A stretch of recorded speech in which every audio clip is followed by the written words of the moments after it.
We're connected to this world through our senses. Hello, lovely people of God. Once again, this is your girl, Lady Lucy. I'm so excited to bring to you today's edition. It's always a joy to bring to you inspiration from God. If you are new here, this is my channel, Lady Lucy. Please don't forget to subscribe. And thank you all for subscribing. Thank you for your support. Today, I'm going to talk about the theme: plan for the worst, hope for the best.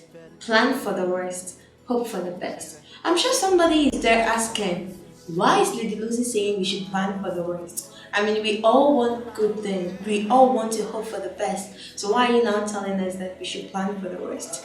But it would excite you, or it would be so funny for you to know that all along you have been planning for the worst. How? Yes, that's a question I'm sure you're asking right now. We all have the common one we have been doing, that's season.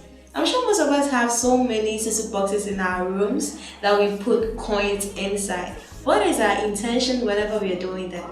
Our whole intention is that let me save this money. Let me save this little money so that when I go into trouble or in a time of need, I'll have that amount of money or that saving to rely on. Looking at the car owners, have you ever asked yourself why they insure their cars? Every car must get an insurance policy, and we have so many insurance companies around. They insure their cars so that whenever there is a problem, because of the insurance, they know that it has covered that thing. And again, even when you go into the insurance policies, they have so many policies. I had an encounter with one insurance guy. He came to my office, and as we were talking, he came up with the policies they have. He introduced educational policies, and he went on to talk about the funeral policy. I was like, why are you talking about funeral policy? Because hey, I don't want to kill anybody. Or I don't want anybody to die. So why should I even give a policy about funeral? But after explaining it to me, I realized there was indeed a need to do that policy.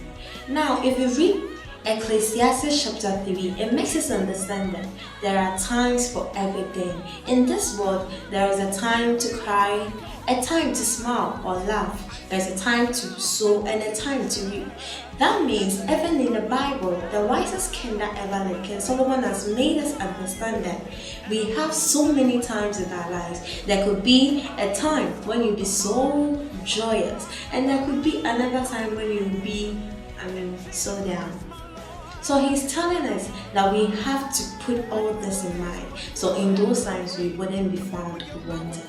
Now, I want you to meditate on this. Do you plan for the worst, or you are always hoping for the best? One thing that I have encountered, or one thing that I have experienced so far, is that the people who plan for the worst, every time they are out of that worst situation, they come out refined, or they come out as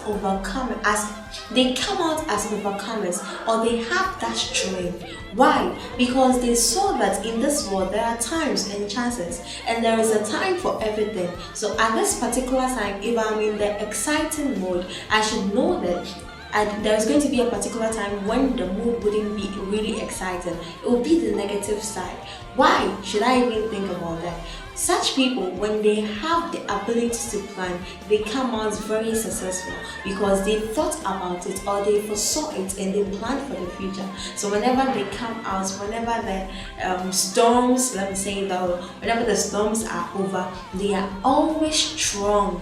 So it is very expedient and very vital that we all plan for the worst. Why should I hope for the best? This is the most exciting part. Everybody will be like, hey, I want to hear this part. Yes, you have to get the best. The Bible makes us understand that I wish, Jesus Christ said, I wish above all things that thou mayest prosper in riches. Silver and gold are in the house of God. So every child of God, your mindset should be for the best. You should yearn for the best. You should have the best. If there is best, why would you settle for good?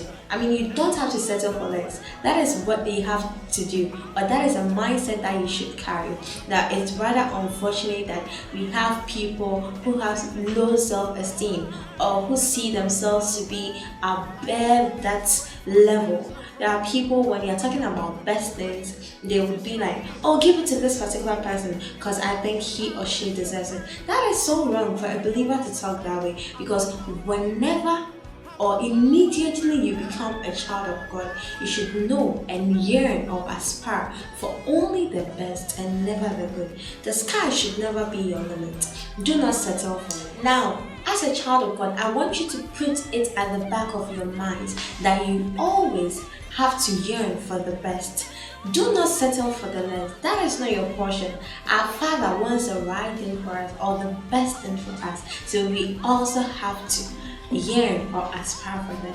Now, how do you hope for the best? The first point I want you to understand is that you have to have faith in yourself.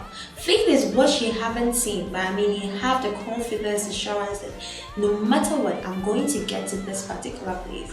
There are so many instances when I can't get there, but by my faith, I want the best, and that is the only thing I want. That is how come some people can say, I want a particular car, like a Mercedes Benz, and that is what I want. If you give me Toyota Vitz or Toyota Yaris, I'm not interested in that.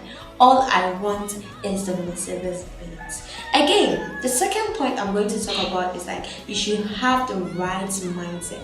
If your mind is built, if you have tuned your mind in the right direction, in that case you're always going to get the best in life. There are so many people who have been saying, because I'm from a poor background, I can't go to university, I can't go to the training college. I mean, university is for those who are from a rich or a wealthy family. Who told you that? It's for you, a child of God.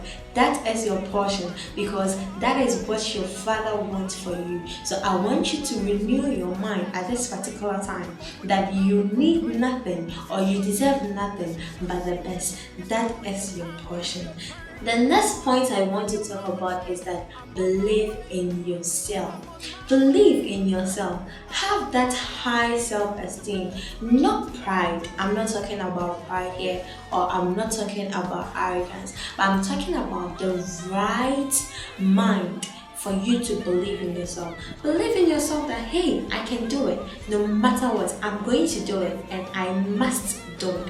And you will be able to do it and do the best out of it. Before I leave you, I'm going to give you the last point. And the last point is that you should know and believe that hoping for the best or having the best in every situation is your portion. Yes, as a child of God, you should not yearn to have anything but the best. I mean, if there is best, why would I settle for good? Why would I be going for the good when I have the best? So you should always yearn for the best. I leave you with this. The sky should never be your limit. If there is good and there is best, you shouldn't settle for the less. You should settle in for the best one. And so therefore, I urge you all, if you have never plan for the worst, which I believe and you also believe that you have been doing it, but you weren't aware that that was what you were doing. So now I want you to intentionally plan for the worst and hope for the best. Again, I'm not saying you are going to encounter worst situations only in your life, but don't forget that Ecclesiastes has made us understood that in life there is a time to cry and a time to laugh, a time to sow and a time to. Thank you very much for your support all the time. I'm so glad you tuned into this channel.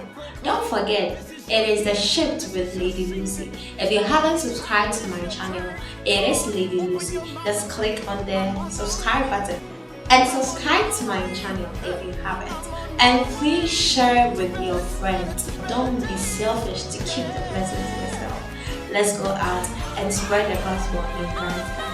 Thank you. See you another time.